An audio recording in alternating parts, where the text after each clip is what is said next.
환영합니다, 청취자 여러분. 주말마다 그 무거운 스포츠 가방 메고 동네 체육관으로 향하시는 분들 주변에서 꽤 자주 보시죠? 네, 요새 진짜 많죠. 길 가다가도 자주 마주치게 되거든요. 맞아요.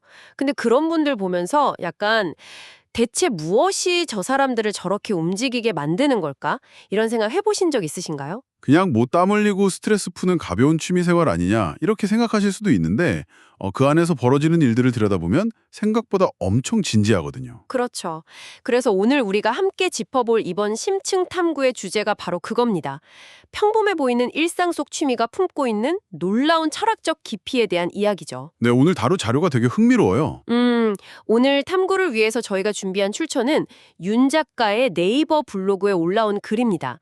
제목이 제26회 안양 동호인 연합회장 대 탁구 대회 후기인데요. 제목만 딱 들으면 약간 그 흔한 동네 체육대회 결과 보고서 뭐 그런 느낌이 좀 들잖아요. 네, 뭐 몇 대 몇으로 이겼다 졌다 이런 것만 있을 것 같은데 하지만 이 글을 찬찬히 뜯어보면요.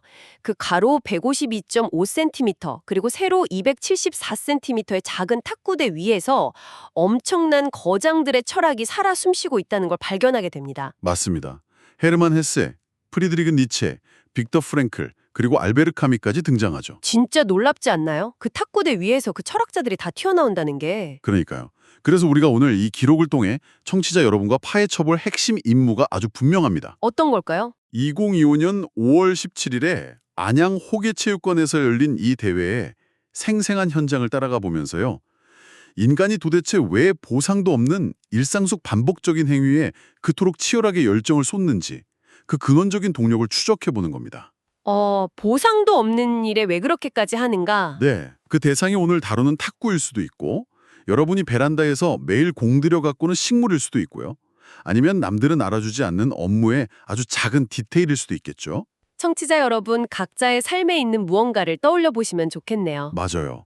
그 치열한 과정 속에서 마주하는 내면의 갈등이나 타인과의 교감, 그리고 규칙이라는 테두리가 우리 삶에 던지는 묵직한 의미를 오늘 함께 짚어보겠습니다. 좋습니다. 그 의미를 제대로 이해하려면 화려한 본 경기가 시작되기 전으로 돌아가야 하거든요. 대회 전날 밤으로 시계를 한번 되돌려보죠. 네, 금요일 저녁이었죠? 금요일 저녁 6시. 호계체육관의 공기는 이미 뜨거워지기 시작합니다. 이 대회를 주관하는 동호회 임원진들의 움직임이 묘사된 부분을 보면 진짜 혀를 내두를 정도예요. 그 민정근 사무국장님이나 윤희화 재무이사님 같은 임원분들이 고생을 엄청 하셨더라고요. 맞아요. 3층 창고에 보관되어 있던 무거운 탁구대 10대를 끙끙대며 1층으로 옮겨옵니다. 그래서 기존에 있던 것들과 합쳐서 총 5열, 무려 40대의 탁구대가 체육관 바닥에 쫙 세팅이 되는 거죠. 40대면 규모가 상당하네요. 엄청나죠? 심지어 각 탁구대마다 탁구공을 담아둘 종이컵을 일일이 테이프로 붙이는 작업까지 진행을 합니다. 진짜 디테일하네요. 네, 그래서 그 군대의 열병식처럼 오와 열을 맞춰서 정렬된 40대 탁구대를 2층 관람석에서 쫙 내려다보면서 저자가 작지만 깊은 전율을 느꼈다고 기록하고 있습니다. 근데 저는 그 전율의 이면에 보이지 않는 곳에서 작동하는 어떤 안전을 위한 집주함, 이게 숨어 있다는 점에 주목하고 싶어요. 안전을 위한 집주함이요. 네. 40대의 탁구대를 한 공간에 쫙 배치할 때 가장 까다로운 변수가 뭘까요? 선수들이 앞뒤 좌우로 움직일 수 있는 물리적인 여백을 확보하는 일입니다. 탁구가 생각보다 움직임이 엄청 큰 스포츠잖아요. 뒤로 막 물러나기도 하고. 그렇죠. 이때 이민노 탁구클럽의 이재철 대표위원이 아주 중요한 변수를 하나 찾아냅니다. 탁구대 사이를 막아두는 대형 주황색 가림막이 있었는데 그걸 고정하는 스테인리스 파이프가 밖으로 약간 튀어나와 있었던 거예요. 아, 그 파이프요? 네. 경기에 막 몰입한 선수들이 리시브 하려고 뒤로 물러서다가 그 파이프에 걸려 넘어질 수 있는 위험한 앞뒤 간격을 아주 예리하게 짚어낸 거죠. 바로 그 지점이 저도 참 인상 깊더라고요.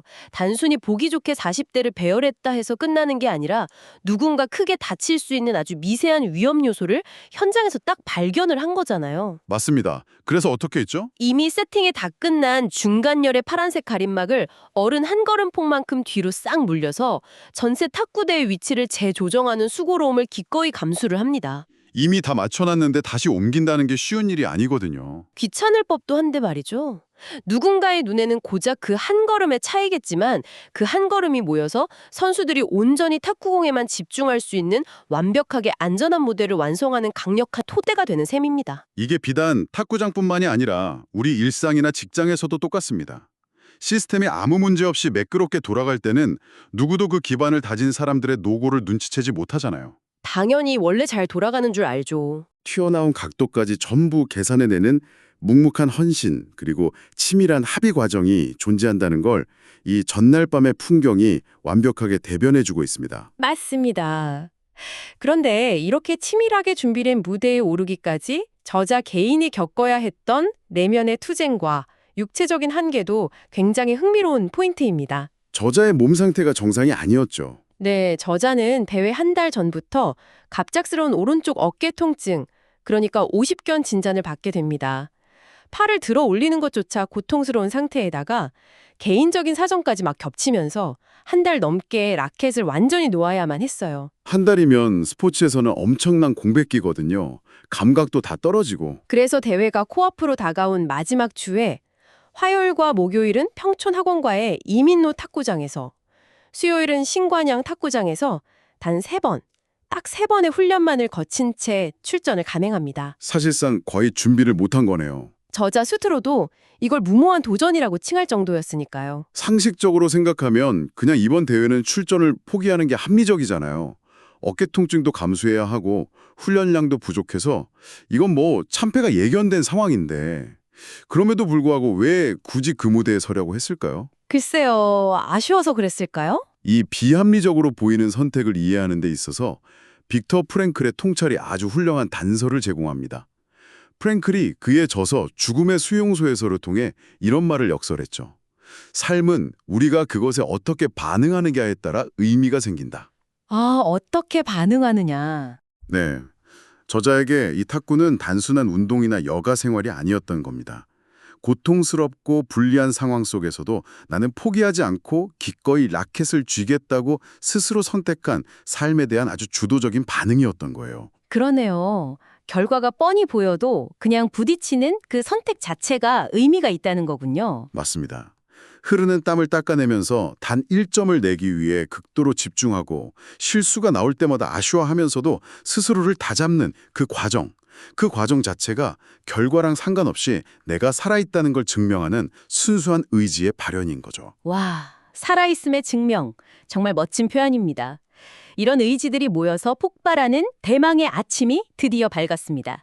대회 당일 오전 8시 본부석은 이미 유용상 이사의 아주 능숙한 마이크 소리로 채워지고 있었고요. 진행 요원들도 엄청 바빴겠죠? 네, 박성민, 황미선 이사 등 진행 요원들이 분주하게 움직입니다. 열기가 얼마나 뜨거웠던지 원래 9시 30분으로 예정되어 있던 1부부터 6부 예선전이 무려 30분이나 앞당겨진 9시에 조기 시작을 하게 돼요. 다들 얼마나 기다렸으면 30분이나 일찍. 총 207명의 남녀노소가 체육관을 꽉 채운 이 풍경에서요. 특히 시선을 끄는 아주 매력적인 장면이 있었습니다.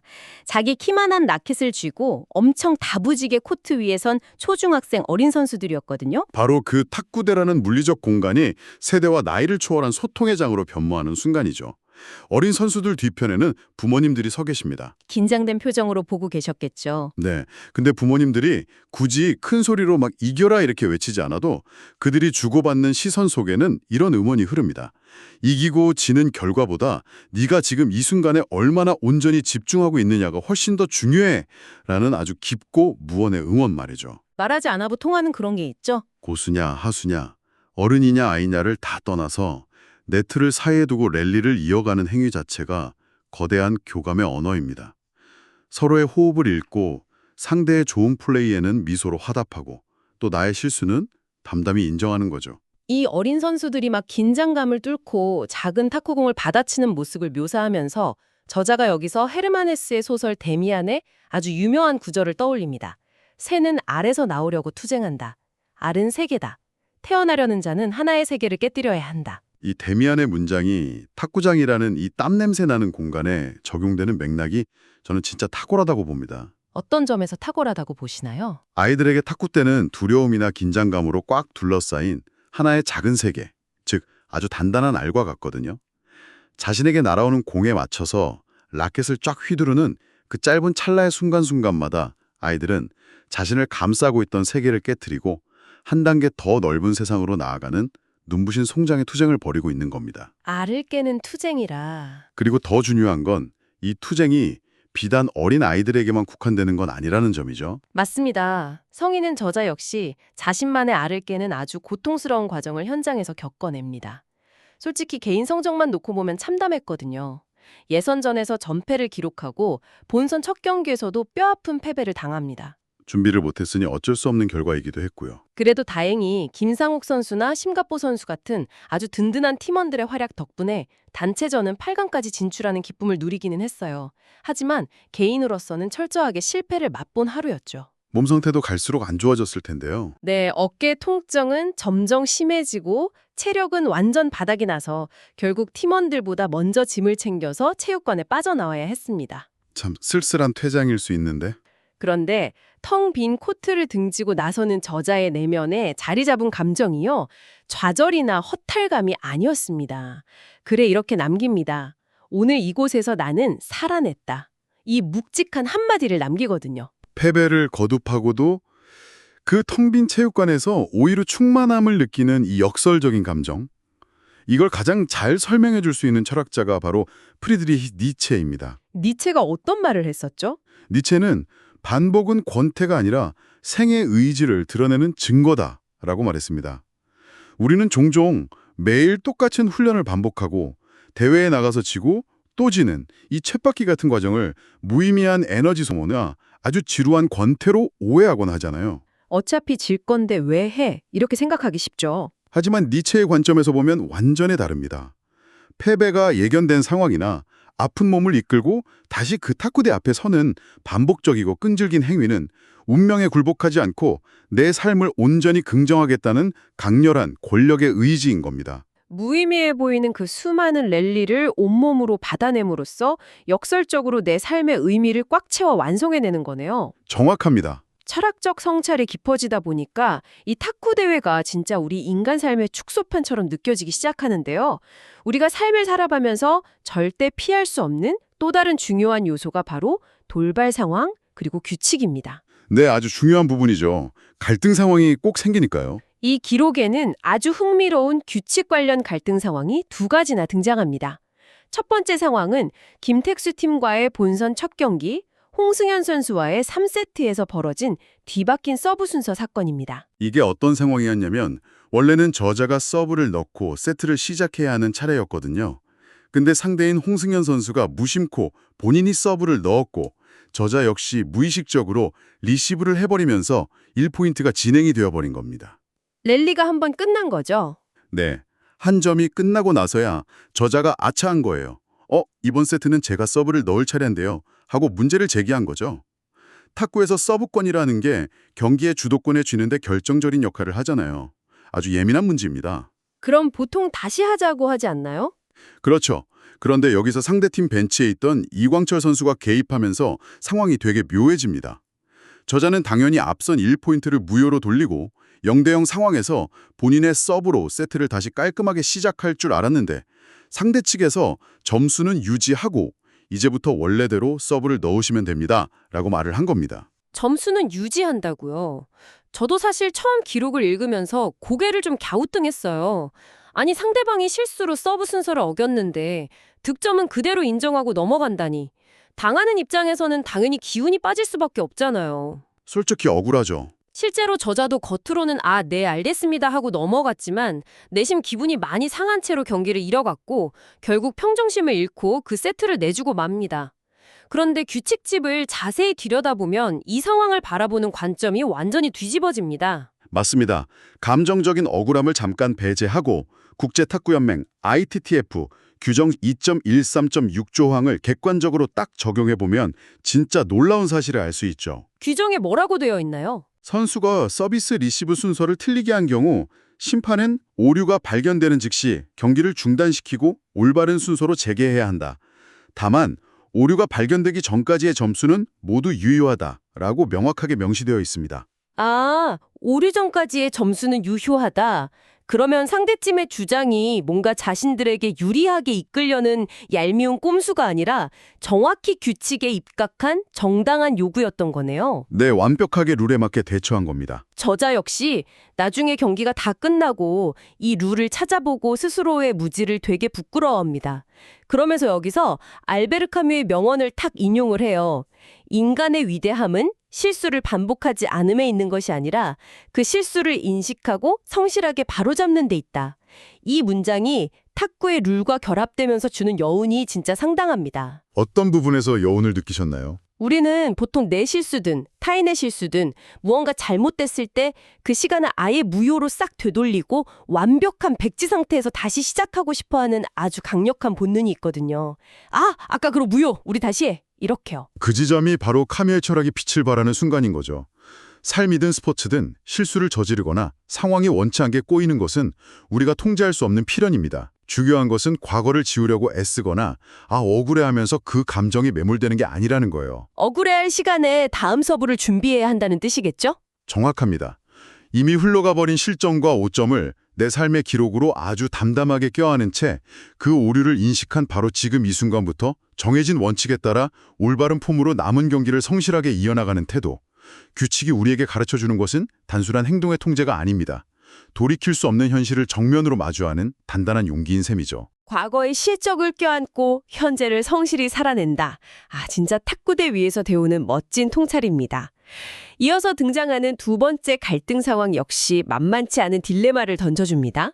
이건 핸디캡 관련 문제였죠. 네, 탁사모 박창권 선수가 현장에서 던진 질의 내용인데요.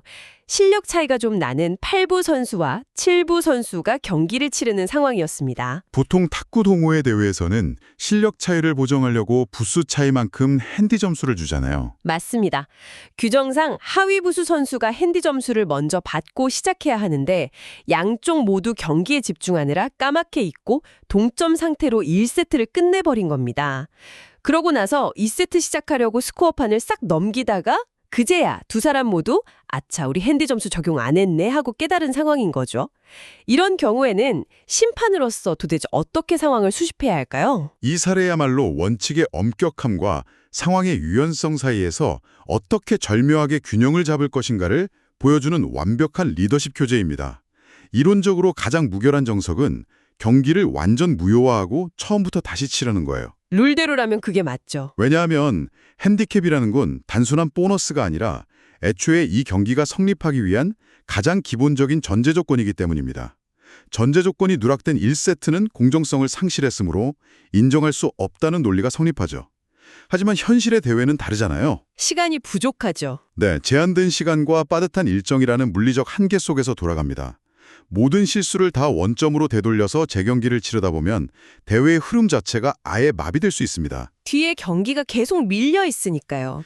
그래서 여기서 등장하는 현실적인 절충안이 바로 1세트 결과는 그대로 인정하되 2세트부터 핸디 점수를 적용해서 경기를 이어가는 방식입니다. 아닙니까? 내가 2점 먼저 받고 시작했으면 1세트 이겼을 텐데 하고 속으로 생각할 테니까요. 맞아요. 충분히 억울할 수 있죠. 바로 그 지점 때문에 이 절충안은 반드시 당사자인 양 선수의 합의가 전제되어야만 정당성을 얻게 됩니다. 이 기록에서는 현장 심판이 갈등을 조율할 때 고려해야 할 4가지 판단 기준을 명확하게 제시합니다. 그 4가지가 뭔가요? 첫째가 대회의 규정, 둘째가 경기의 공정성, 셋째가 선수 간의 자발적인 합의, 그리고 넷째가 대회 전체의 일정입니다. 이건 단순히 체육관 안에서만 통용되는 룰이 아니에요. 우리 일상하고도 다했군요. 그렇죠. 우리가 사회생활을 하거나 조직 내에서 갈등을 중재할 때 마주하는 현실과 정확히 일치합니다. 원칙이나 규정만 너무 고집하면 시스템이 꽉 막혀서 경직되고 당사자들의 타협에만 의존하면 공정성이 무너지죠. 그렇다고 시간 일정에만 쫓기면 구성원들의 신뢰를 잃게 됩니다. 밸런스가 정말 중요하겠네요. 네, 이 4가지 요소를 모두 테이블 위에 쫙 올려놓고 치열하게 저울질하면서 가장 합리적이고 균형 잡힌 결론을 도출해내는 과정. 그것이 바로 건강한 사회를 유지하는 진짜 실력인 겁니다.